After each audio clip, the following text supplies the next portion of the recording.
Welcome to Mac and Blue, the cutting-edge podcast for the nation's builders, merging the realms of construction with exciting advancements in technology. Join us on a thrilling journey where we delve into the dynamic world of blockchain, AI, the metaverse, virtual and augmented reality, and their transformative impact on the industry. Our engaging discussions span a wide spectrum, covering not only construction, economic development, supply chain, and market segments, but also exploring the vibrant tapestry of diversity within the construction landscape. We shed light on the intersection of local politics and its profound influence on the construction sector, while championing the remarkable contributions of women and minorities in construction. For all things Mac and Blue, head to www.macandblue.com, and don't forget to subscribe on YouTube. I'm your host, JJ Levinsky. Now let's get into it. Hi everyone, welcome to another episode of Mac and Blue. I'm your host, JJ Levinsky, president and co-founder of Blue Wave. Today, I not only have an awesome guest, but I even have a co-host who, Trent Duncan with Starwood Custom Homes, who is our sister company and neighbor and all those other things. Trent was a past guest on here, and he actually introduced me to Claire, and we have Claire Ownby. Did I pronounce that right? You did. With Ownby Design, and she's the principal, CEO, starter, president. She is Ownby Design. So thank you for being on today. And we are also sponsored by Service Titan and Red Team, two of the softwares that we use in our business. So thank you to them for their sponsorship and continuation of Mac and Blue. With that, welcome Trent, welcome Claire. Thanks for having us. Nice to be here. So let's blow it up. Let's find out a little bit about your background, Claire. Everyone likes to know, before we dive into the topics of interior design or whatever you want to talk about as far as what you do.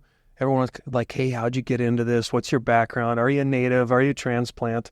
All that kind of fun stuff. So if you don't mind, do a little background, make it fun. For sure. So I am somewhat of both. I'm a little bit of a transplant, but I think also considered a native. I've been here since 1979. Oh, you're a native. I was not born yet. That's how young I am. But I've lived in Chandler, grew up in Chandler, went to ASU. This is my home. My family's here. So I'm very, very ingrained in our desert. Good.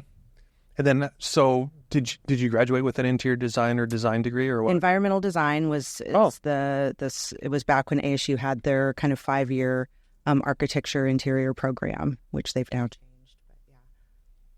And then did you start right with your own firm, or did you go and work the proverbial?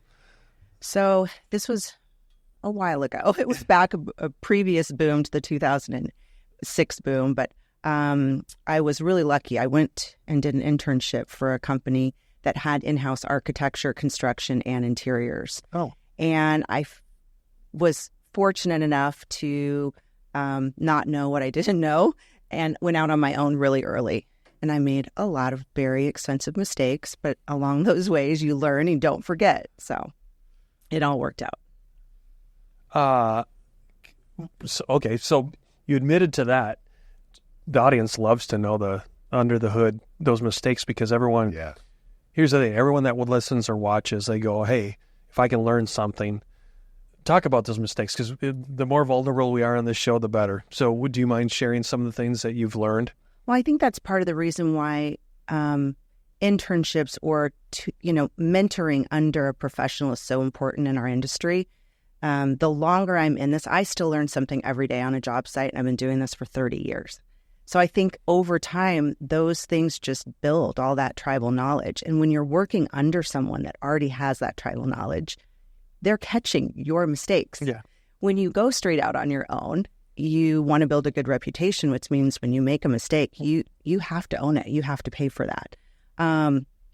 Things like miscalculating, very simple things, miscalculating yardage, not having the checks and balances in place with documentation. If you miss something on a document that causes a delay or a misorder of a product.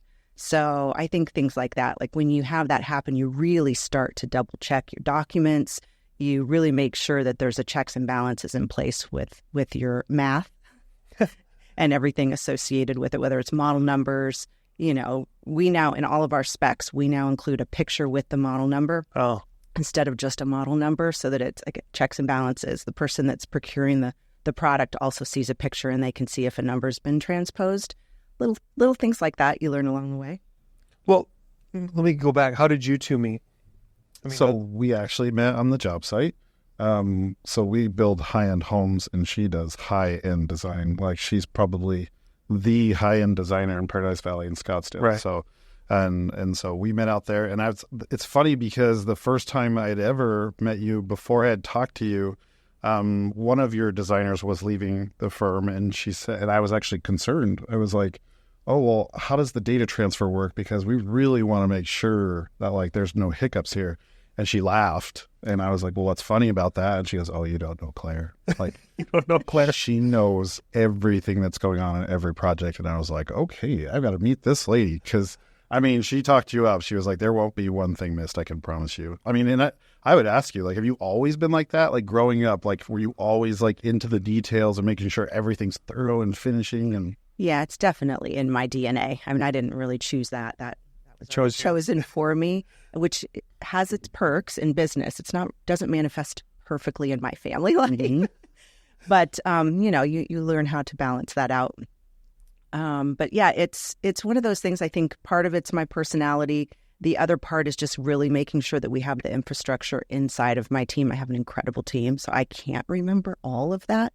Although I still think I probably know all of our projects the most intimately, big picture, to keep kind of everything on track. What go back to, if you don't mind me, Claire, I'm going to ask these questions. If I can paraphrase this, let me guess, the design is the easy part, but go back to maybe when you went on in your own, or even maybe it's even 10 years ago. What about running the business? Like, are you still running the business, or have you now brought on partners that, you know, specialists in finance or business development, or are you wearing all those hats? I have done both. Yeah. And I do find that if I get too far removed from the administrative side, my business does not flourish as well as if I stay engaged. I think I'm fairly unique in my industry in that I'm very balanced left to right brain. I'm very involved in the creative, but I'm also incredibly involved in the business side of things.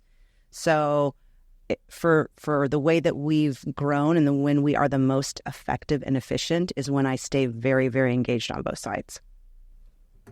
yeah, and Dad. Oh, totally. Yeah, I would say I think one of the most difficult parts as a builder working with a designer is the real world application too of like how it applies to the job. And I think the frustration from builders comes from when we can't get the answers or the designs we need. And I think there is this when people want to go into design, it's like, oh, I'm going to go into design, I'm going to make beautiful things and they're amazing. And then we go to build it and we can't, right? And I think that's one of the amazing parts from you. And that's kind of what I'm almost like, because you're doing the business side and the design side, that sounds like a big hat you're wearing right now, you know? Like, so you talked about like you have a good team. How did you build that team? Like, what did you do to build that team? And how long did it take, would you think, to get where you're at? Well, I think it's always evolving, the team, because, you know, life, some of my ladies have babies and don't come back. But it's more about creating a really strong family unit. I don't consider my team just business. We are very, very close within our office.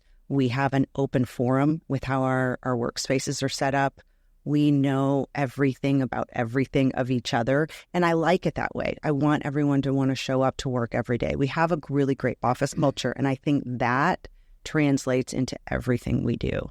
So it's an ever-evolving team. You know, it ebbs and flows. I'm right now in a shrinking phase personally with my stamina of not really wanting to have a team of 30. So we've kind of scaled that back, being more selective about the projects that we take on. And with that, just making sure that I keep my most core team that, you know, we've built over time. I think the design industry in general is known for their drama. Do you guys ever experience that? We don't. It's the family thing. We really, really have this sisterhood. It's pretty incredible. If we get one spoiled egg in, he or she doesn't last very long. You really have to be able to pull your own weight. You have to leave, you know, if you have any of that drama, which if you do, you don't last long in my office, but you have to kind of leave it at the door. And we love to be there. We love to be together. We love what we're creating. We're excited about our, you know, day-to-day operations. So it makes a big difference. Claire, you've been well published. You've earned all sorts of accreditations, and which is cool. Congratulations. With that, though, what does that mean as far as like from a business development standpoint? Does your phone ring off the hook? Do you still have to actively participate in ASID? Is it more of a peer thing? Is it more publication type thing? Are the realtors in Paradise Valley just, toting your name around? I mean, where does the lead generation come from for you? It's a little bit of everything. Okay. Right? We have definitely our core group of professionals that we tend to intermingle projects with, whether that's builders, architects, landscape architects, realtors, developers. That would be probably 50%, and the other 50% is coming from clients. This is what my experience is. They bring their friends to their home. There's these tight-knit group of friends, right? Whether it's could be in sports or it could have nothing to do with sports, but people congregate and stay together, and then they tend to use the same people that their friends have used. So I think that's probably the other majority of what we do. We'll dabble in publications, we'll dabble in submissions for awards, right, that kind of stuff, but it's more just for brand recognition and keeping things current. Yeah. That's not really where any of our lead generation is coming from. Doesn't surprise me. What about, again, with your success and the tenure, if you will, and without being judgmental, do you feel that socioeconomically you've attracted and retained then a higher and more affluent client base, I would assume? 100%. Right. I mean, each decade of my career, it continues to go up. And it's not even necessarily based just on budget. It's also based on, and this is a huge one I'm sure we'll touch on today, realistic expectations. Because what are those? Well, client expectations has really changed over the years, and we have to continue to adapt and learn how to set those in a way that someone's happy with us, but not just us, the rest of the team right, at the end of the project. So I think who's their teammates, architect, builder, landscape architect, is it the right team? Right. Not just the right client. And then is the client's expectations realistic regarding budget and time frame? So I'll use you two. I'm going to kind of just tee it up and let you two argue here. Ooh, I like that. She's going to win probably. Well, I know she can kick your butt arm wrestling, so that's no big deal. So again, because I'm on the commercial side, I haven't been on the residential side for a long time now. But I remember when I would be working with you or in your shoes, Trent, it was different. But in today's day and age, let's go down to a very granular type starting point. That let's just pick a mega house in Paradise Valley. How does it typically starting now? Like when you have those meetings, like let's say you're brought in, Claire, and let's say you're the builder of choice, and we have architects and maybe some other consultants out there. Where does the line drawn on your scope versus the architect? Has it changed is it changing? Has it changed? Is it morphing? Can you talk to that, Claire? It's definitely morphed for us over my career because I've now started including things in my contract. We work everything off of a fixed fee. Okay. I now include everything that I know they're going to need from the beginning, and I won't a la carte them out. So you scope it and fixed fee. No hourly though. No hourly, and it's if they want to take part of our scope and take it out, then I'm not their person. Got it. We're not their firm because I know they need us, and I know that's going to finish with a successful project. So again, I'll get very granular. What about specifically thinking of? There's two camps that I remember as far as I don't want to say left brain, right brain, but it kind of falls into it. Is interior design. It's like, okay, you're going to help the architect spec finishes. And then there's what I call the FF&E, which is, in commercial, it's furniture, fixture, equipment, but in residential, it's the sofa, the shea lounge, the rugs, the wall coverings, all that kind of stuff. Again, is that more or less now? Are you helping more and more on the finishes apart from the soft part of the? We always have. Okay. We've always done incredibly detailed interior architecture documentation. We draw every elevation inside the house in addition to specifications. Okay. So it's a full set of mini blueprints that's done way prior to any FF&E or soft goods. Got it. And too, like, when you're thinking about a finished house at the highest level, like you're considering lighting, but you're also, hey, how does that light broadcast out on the furniture, right? And what furniture are we using? And so I think a lot of the higher end clients now are bringing designers in at the earliest stages possible. Which helps. Yeah. Oh, it totally helps us, the builder, for sure, too, because there's already this general plan and it's a finished plan. And that helps us so much to be able to put everything in the right place. Because otherwise, aren't you guys battling allowances? And no one ever hits an allowance, right? We hate the word allowance. Right. So normally our interior set is finished prior to architecture going into other consultants. That means the mechanical engineer, the plumbing engineer, they see our interior set. They know where we want something. They know if a vent is in our way. And there's much higher level of coordination than if the interior set is finished after the architectural set. There comes a time when dreams become a reality, when you see your vision materialize into a true work of art. And the only way to get there is to choose a general contractor who shares that same vision and knows how to bring it to life. At Blue Wave, we aren't so big that we've forgotten where we've come from, and we aren't so small that we can't care for your projects regardless of their size. When your vision deserves safety, perfection, timeliness, and expertise in order to become a reality, trust Blue Wave to get it done right the first time.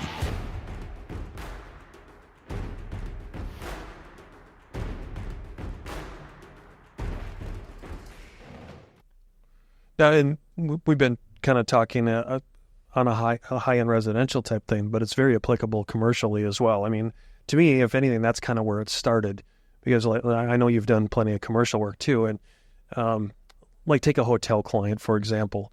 I remember that way back when on the hotels, that's where they would start with folks like you. And then they would reverse engineer it, go back to the MEP and go, hey, this is what Claire's designed. Can you guys make all this work? And if they can't, then fine, there's a tweak or an adjustment. But again, I'm looking at this wall right now thinking of, okay, what about the return vent and the supply vent? Imagine that pattern needed to go throughout the whole facade or whatever. You know how important that is. Or where does that electrical outlet go so it's centered right in one of those octagons versus, off center. So are you seeing more and more of what Claire's described recently? Oh, yeah, too. I think, too, like, people that start with an architect that doesn't necessarily work with a designer, they tend to start to red flag overwhelmed, first of all, like with their architect, because there's so many questions.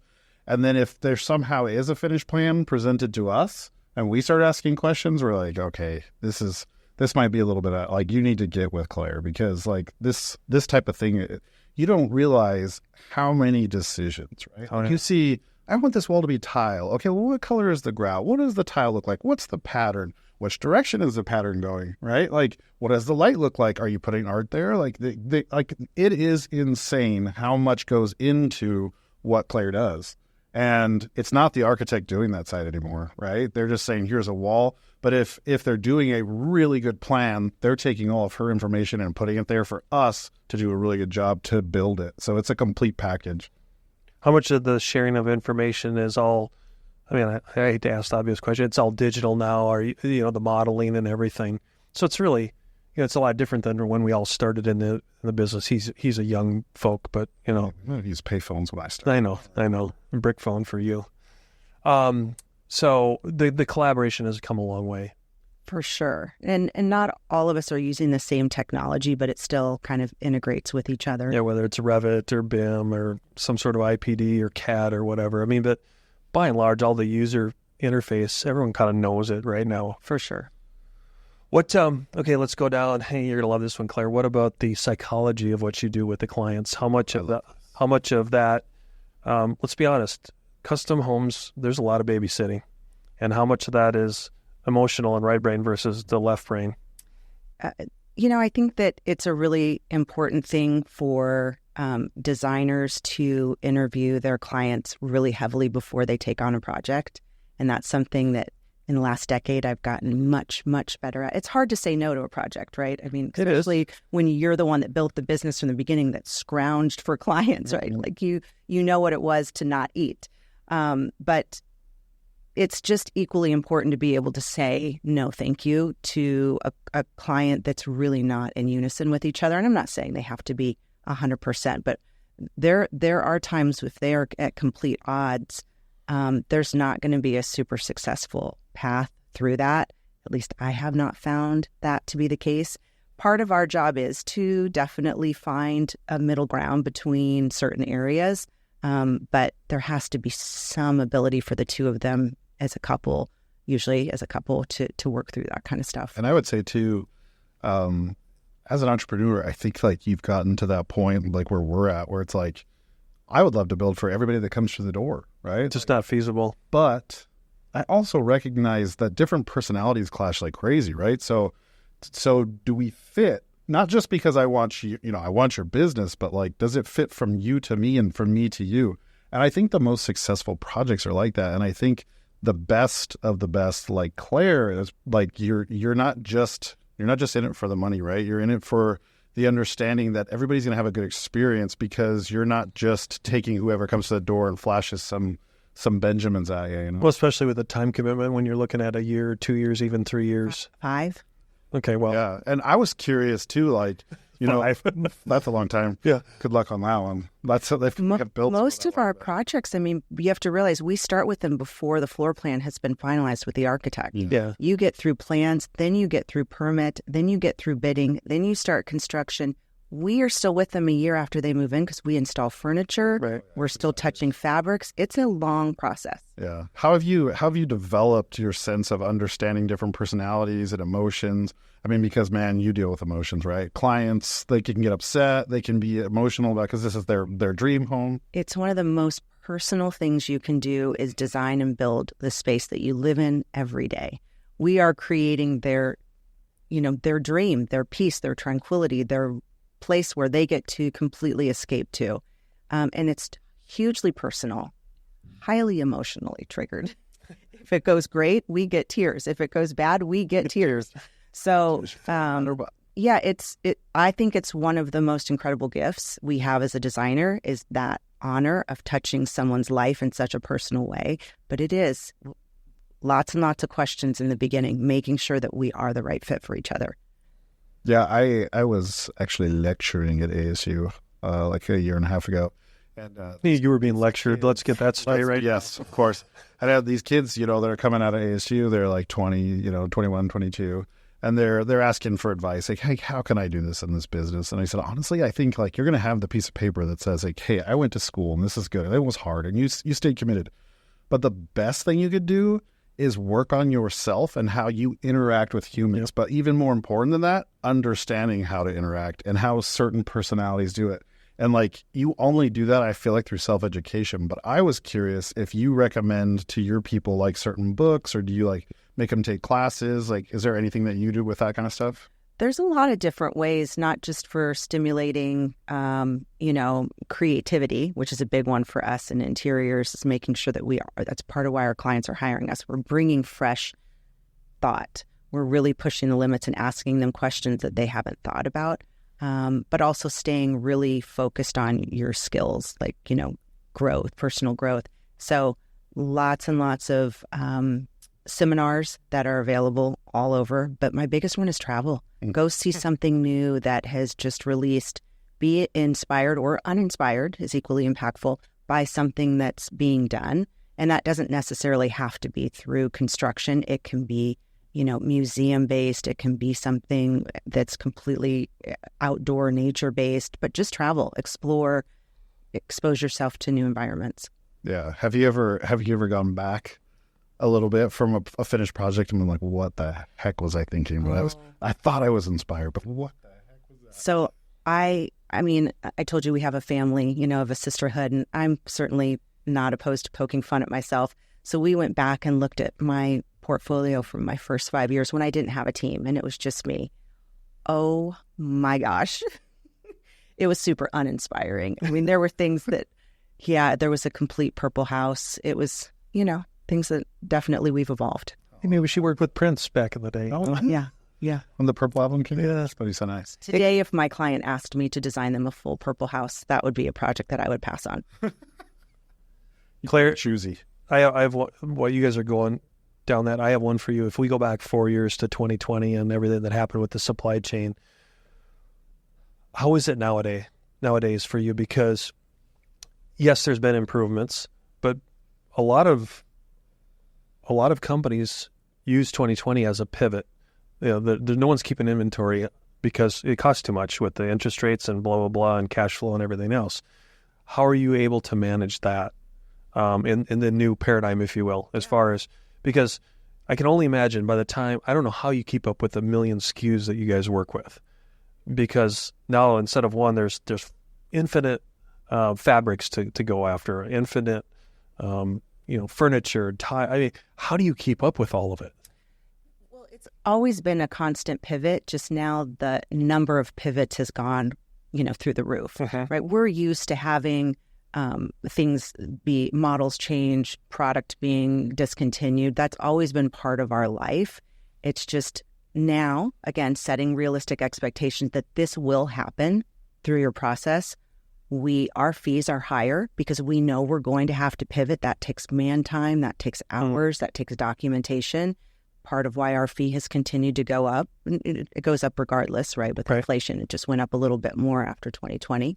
And then we've actually, internally with FF&E and our soft goods, we've started inventorying more ourselves. Smart. To make up for the lack of inventory everywhere else. So that if we do have a product come in, we pull from our own goods. If there's a lamp that's broken, or if there's, we keep extra bedding on stock at all times if they need a new bedroom set immediately, things like that. So we've tried to counterbalance the issues with inventory. Well, I think too, like one of the biggest reasons that Claire is successful too is understanding the build side of it. I can't successfully do a tile on a house that's 38 weeks out, right? But they already know that. They know the schedule of the build. They know when it's supposed to come in. And so they're sourcing that stuff to make sense with how we're building the home too. So I think that's important.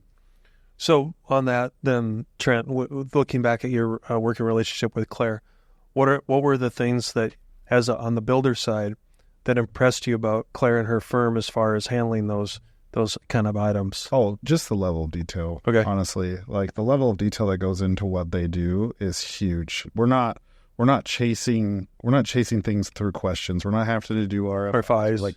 Like they've already thought of it, right? And I think anybody that wants to be successful like Claire in doing design should really look into how they could give complete packages, but not just from their view. Like talk to architects, talk to builders, talk to these people in the field and go like, hey, what are the things that you need from a designer?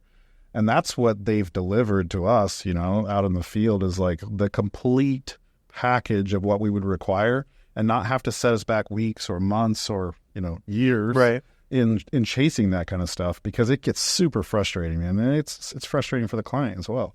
Claire, how are you able to stay engaged on the constructability end of, like, let's say you're working with Trent. Are you and your team, are you doing weekly visits? Are you guys part of an OAC meeting? How do you stay engaged on the constructability side? High level. Okay. So part of that, we don't a la carte our services. We include our job site visits through construction. They're already in their fixed fee. The client doesn't care if we get a phone call, so therefore they're not going to tell their builder, hey, don't call my designer because I'm going to get an invoice. I'm going. Yeah. I have to go.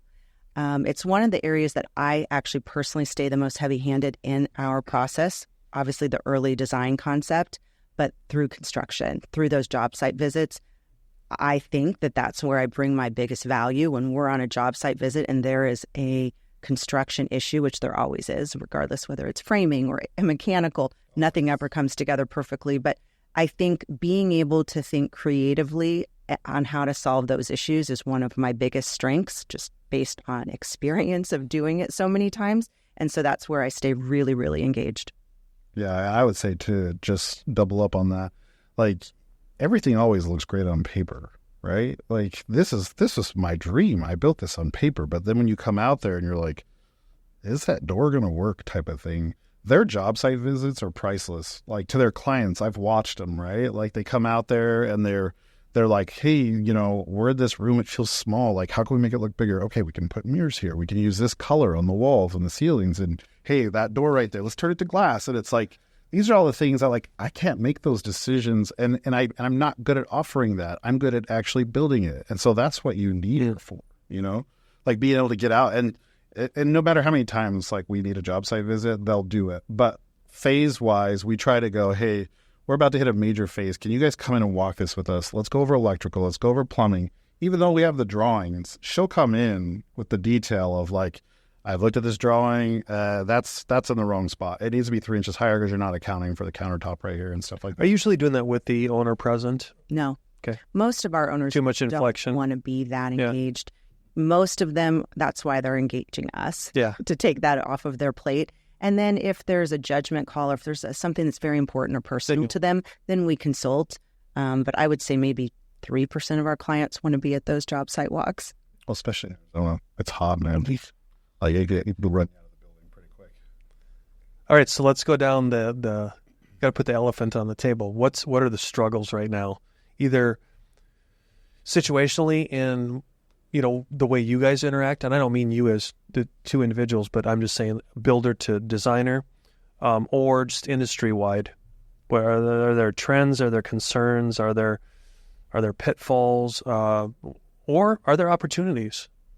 Yeah, I think there's both. I think one of the biggest obstacles we have right now is having everyone have similar reality of if the expectation of the client is realistic. So in the very beginning, they say, I'm going to design a 10,000 square foot house and my budget is X. Well, we can quickly do the math. How much is that per square foot? Are we talking the same house? I know how much my details cost. Right. I'm not doing $300 to $500 square foot homes. I haven't designed those for a decade, right? It's been a while. So making sure that everyone's expectations align, whether it's the architect has to design the right number of square feet. If the house is 20,000 square feet and our budget allows for 10, we have a problem. Yeah. And making sure that the contractor and the builder are engaged in the same expectation.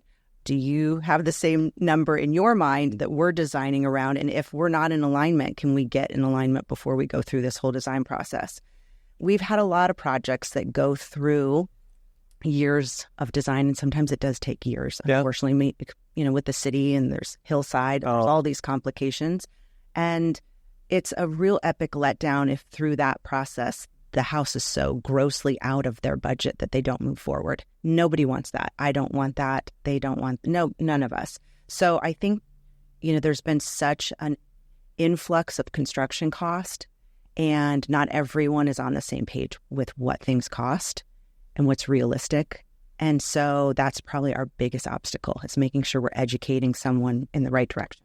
Okay, so let me jump in here.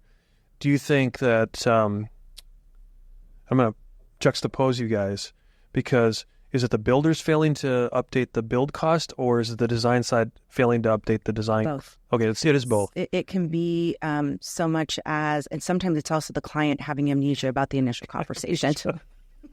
Selective amnesia. It's a fire hose, right? Like, it is, and it's overwhelming. I mean, it definitely is. I don't think there's any one person that's, to blame. No. Their ownership relies on all of us, and that's where a really strong team, you have to come together. You have to have high level of communication and make sure that you're all in alignment, that, hey, we're moving in the right direction, and we're moving in the direction that the client has asked us to, and we're honoring what their parameters are. Well, I think too, like, just when she says the team, like it's the architect, the designer, and the builder, right? Yeah. And then it's all of the individual subcontractors, and it takes a long time to build those teams and relationships and working with people you can trust. You know what I'm saying? To know that, like, hey, if I'm going to send an RFI, I know she's getting me back all the detail. I know the architect designed all of this, and he's not failing to transfer over from page to page, and I'm missing details. I mean, it really is a big team thing, and that's where, like, finding people like Claire and architects that we can work with to create the ultimate team, it's priceless, man. And it takes some time, but when you get there, you're like, okay, I'm going to hold on to these people. Right. And then that makes it so much better for the client. Well, even to the collaboration just between your design creatives, because you can imagine if there's not good cohesion, that there is finger pointing of, oh, well, the designer missed it in their set and we picked it up here in the architecture set, and then you get to structure and neither of them like that can't happen. No. It doesn't happen on our level. I will never point a finger. If it's not in someone else's drawing, I'm just as guilty as they are. We all have to work together and make sure that we're the professionals. That's why they've hired us. I totally agree with that. Nothing else to say on that one. What? Come on. Argue about something. I mean, I was, as she was saying that, I'm just thinking to myself, like, absolutely, like it's not even professional to point the finger, No. right? And like you want to work with the people that are like, yeah, I'll own that, and if it's not mine, I'm going right to her to fix it, not the client. Or the biggest success is when you all have each other's back, Yeah, including the owner at that conversation. mm-hmm. Like, what's best for them? And and Claire, I can tell, I mean, without patronizing you, I think your personality, if your team's like you, I would want to work with you because I feel like there's a comfort level of, hey, Claire's not going to back down. She's going to be assertive at this meeting, polite, but assertive. Like, this is the goal that we have to attain. Let's get there. So what? There's a few landmines. Well, and I want to pivot for a second because that's a big word for you. I know, thank you. I am married to an ultra-driven woman, all right? She just finished the Boston Marathon. She's a beast. She's always go, go, go. So you had mentioned in the beginning, like your start is like, okay, yeah, you've worked really hard on the business side of things and you're working on the family side of things. Like, how is it for you as a very driven person to be around people that are not maybe as driven, Maybe they're, not like you at all. Like, is it? I don't work well long term. It's not. Well, that's. I love I'm that. probably not going to refer you to another project that I'm on. Mm-hmm. And if the client comes to me and says, "Hey, I have A, B, and C that I'm interviewing. What are your thoughts?" I'm going to be very candid. Mm-hmm. So I want to work with other professionals that continue to elevate us, and we elevate them. That's how you grow. So. In my podcast, which I'm sure everybody's watched millions of times, it went viral. I'm not sure. Well, it went viral, all right. That Trent had 8 children. That was probably like what people echoed in their heads. Holy crap, this guy's got 8 kids. You have 8 children. Yeah. Only 7 of them claim him as, or no, only one of them out of the 8 claims him as a father. One claims, but like you have kids, correct? I do, but not 8. Okay, so you have 1 or 2. You can say how many you want, but like. We're forced to live with these little beings. How is on the personal side that those kids have helped you adapt to working with driven or undriven people, or did they at all? Yeah, I think that my family in general helps really remind me to keep my balance, right? Because I can go far of prioritizing my work that I love and I'm super passionate about. But I also love my family. So they do a really good job of reminding me, pulling me aside and saying, "Hey, I have not seen you. I need you to put your phone down. I want you to look at me when I'm talking." Yeah. So they do a really great job of grounding me. That's good. And I would second that too, just because this generation coming up, and I'll say my oldest is 21, it's very, very different thought process. And I'm always like, I'm having a hard time relating to because I just get up and go in the mornings, right? Like I go to the gym, I go to the job site, and they're like, I just need to have a day to myself. And I'm like, what does that mean? Like, what is a day to yourself? Like, so it's taught me a lot to how to interact with other people, like just having kids and stuff. But I was just curious because, I'm married to that ultra driven person and I've watched her adapt over the years because of her children. And it's been fun to watch to have her just become like this amazing balanced person. And I'm sure all the personalities with clients and other designers, like you've had to do the same thing. So I was just curious how you've worked that in. It's a constant evolution and effort. There comes a time when dreams become a reality, when you see your vision materialize into a true work of art. And the only way to get there is to choose a general contractor who shares that same vision and knows how to bring it to life. At Blue Wave, we aren't so big that we've forgotten where we've come from, and we aren't so small that we can't care for your projects regardless of their size. When your vision deserves safety, perfection, timeliness, and expertise in order to become a reality, trust Blue Wave to get it done right the first time.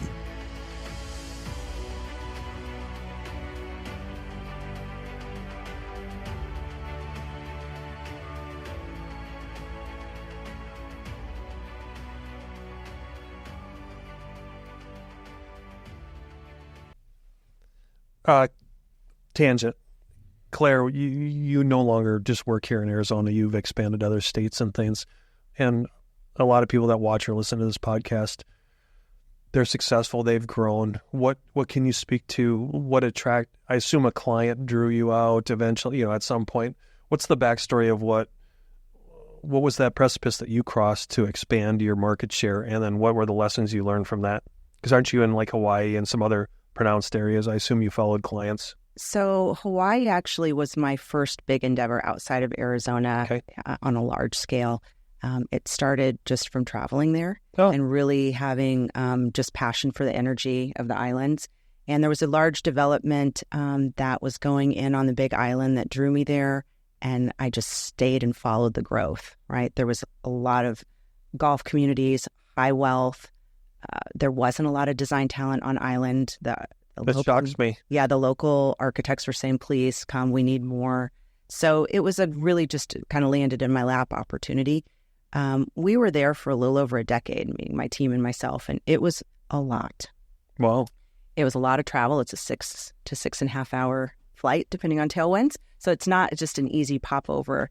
And to do installs, everything comes by container. It's almost like working out of the country, really, with customs and all of that good stuff. So it was great. It was short-lived. In that decade, we were done. I didn't have the stamina to continue to do another couple communities in us. And it was also kind of depleting for my team over time.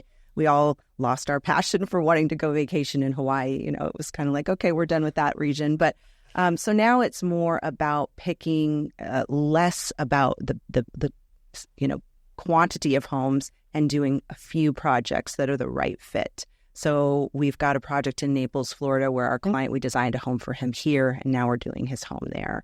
Things like that are more what takes us. We've got a project in Deer Valley, same thing. We're designing a project here and designing a project there for them.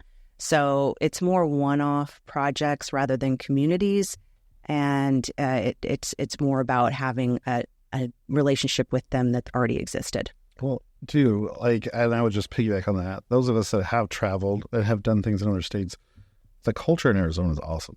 Incredible. The people here are awesome. When you go to other states like Hawaii or wherever, Hawaii is so chill. The labor force is chill also. So it's the surf is up, or the fishing's good, or the sun is out. Right. Every day. And it's like you go back east and it could be something completely different.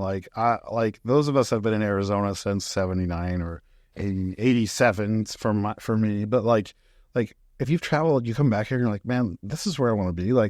These are the people that can make it happen. And you just start to appreciate it more, like what Arizona is. Our design community is pretty special here, not just design, but construction as well.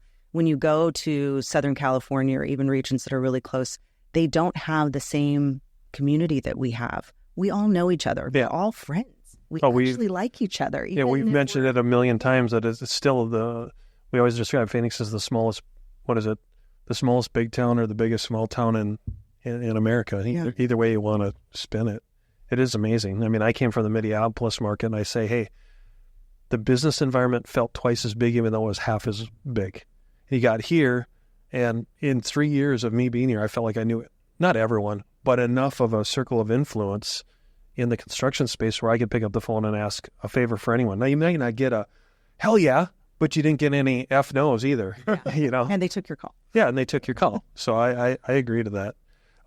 Claire, when you were talking about the Hawaii thing, it made me think the individuals, it's not only location, it's verticals as well. So let's say, if I can role play here, you do an awesome job for, let's say, an uber wealthy individual, and then that transcends to, will you do my office? And then, by the way, I'm investing in this vertical as well because I have discretionary funds. Claire, can you now get involved in that? Are you getting drawn into other verticals because of your success? Sometimes if it's the right fit. Okay. We're not always the right fit for some of those applications because our fee schedule doesn't necessarily align. And it's not really what we're good at, right? We are, where I'm trying to take the company over the next decade is really not about a tremendous amount of growth.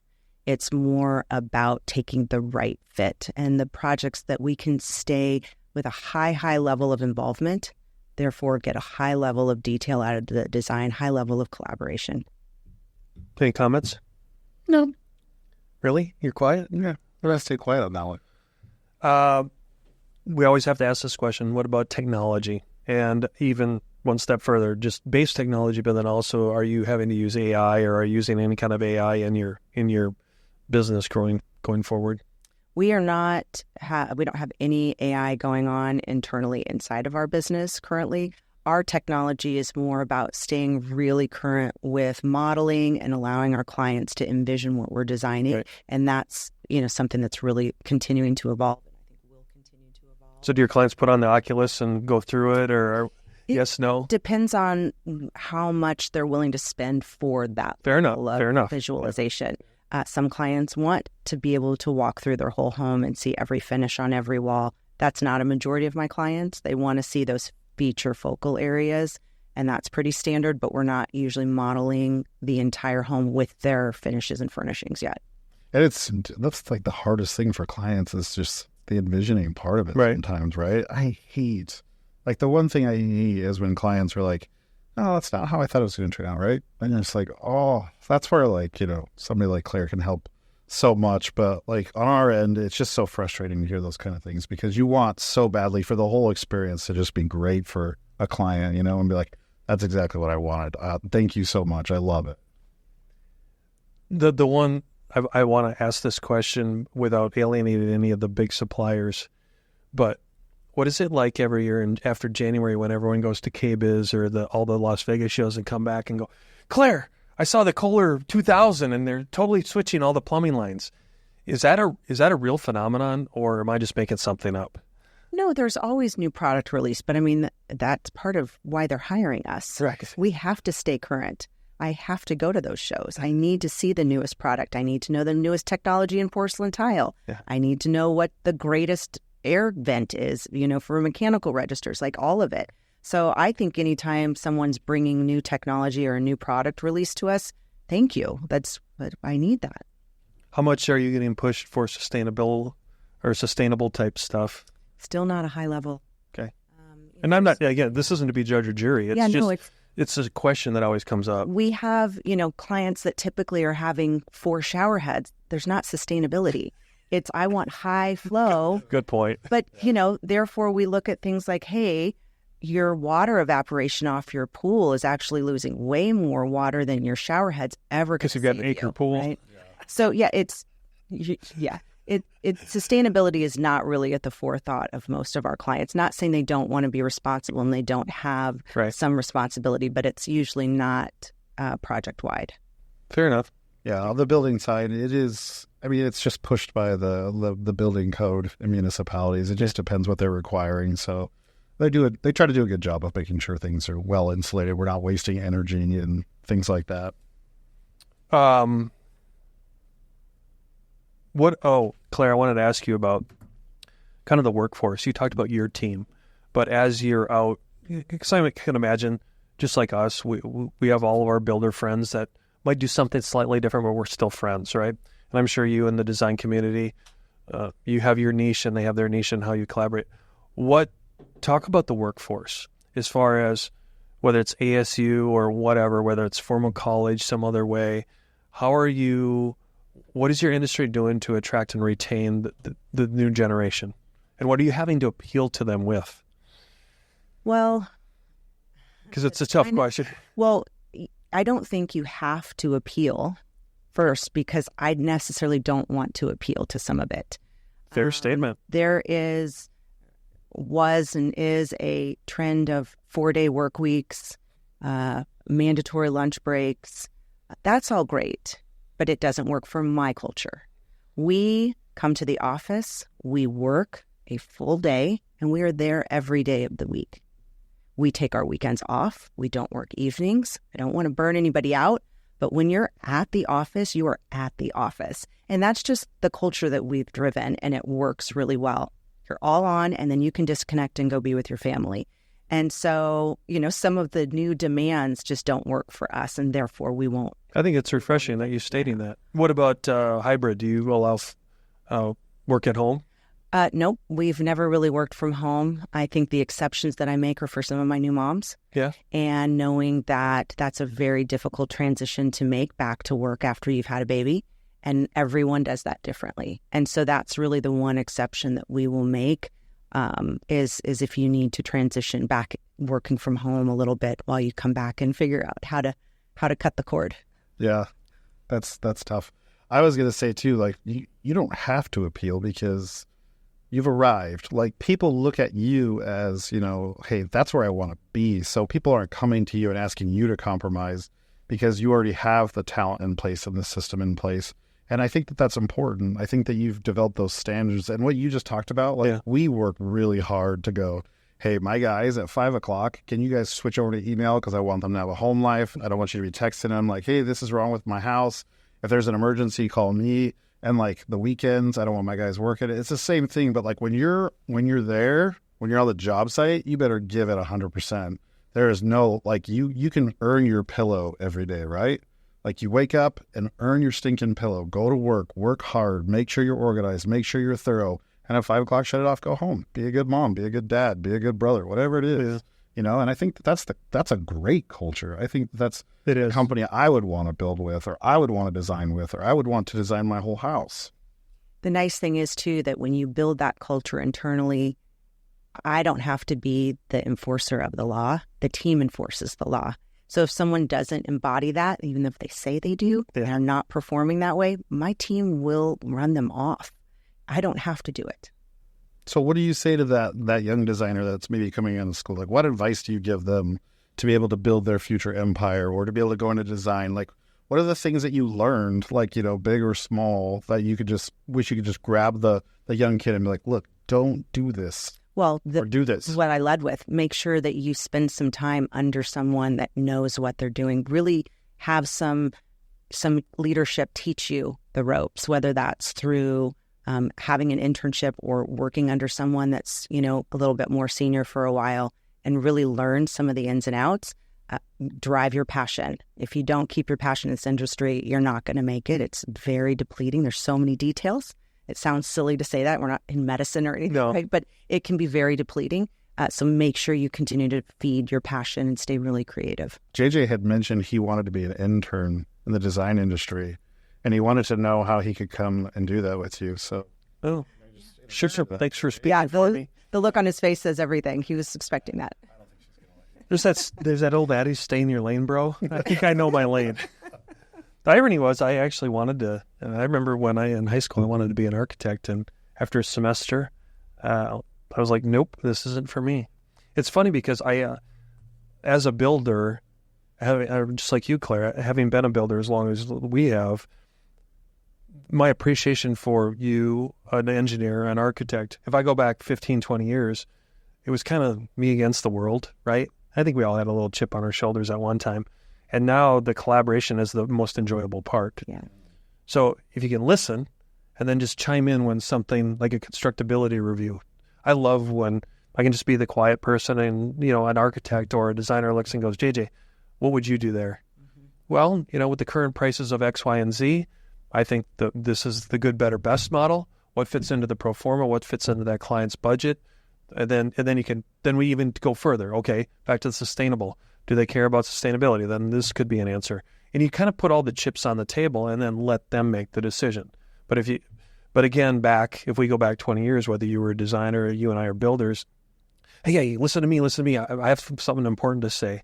Why did we do it? Because we wanted to build our own ego or kind of earn our stripes, so to speak. I'm just speaking from past experience as a contractor builder. And I would say, too, I feel like I may have said this last time, I don't know, but as I get older in my career, it's like I'm so transparent with people. Yeah. It's like I will own what's mine, and if I screw it up, I'm just going to tell you. Or I'm not going to try to paint this sloppy picture. Yeah. It's going to look great at the end. I'm just going to say, way too much work. Screwed up. I'm going to rip it apart. I'm going to redo it, right? And I think that only comes with like the experience of going through the process. I think Claire hit the nail on the head. It's saying no sometimes is the best thing for them and you. Yeah.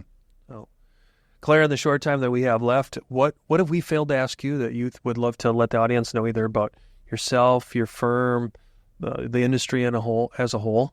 Oh, wow. I think we touched on everything. Geez, no pressure. No, I just want to make sure. I think, like I said, the biggest one, I'm really interested to see where our industry goes as far as the trends for construction costs and clients' expectation of that, or even not even just construction costs, but it still affects even our soft goods execution, right? The price per square foot that we used to be able to furnish a home for has gone up, and just having people's expectations and how we educate them. I'm just curious to see where all of that goes, and hoping that there's some growth as us as a community can do. What about, I just thought of one, again, because I've been out of the residential for maybe too long.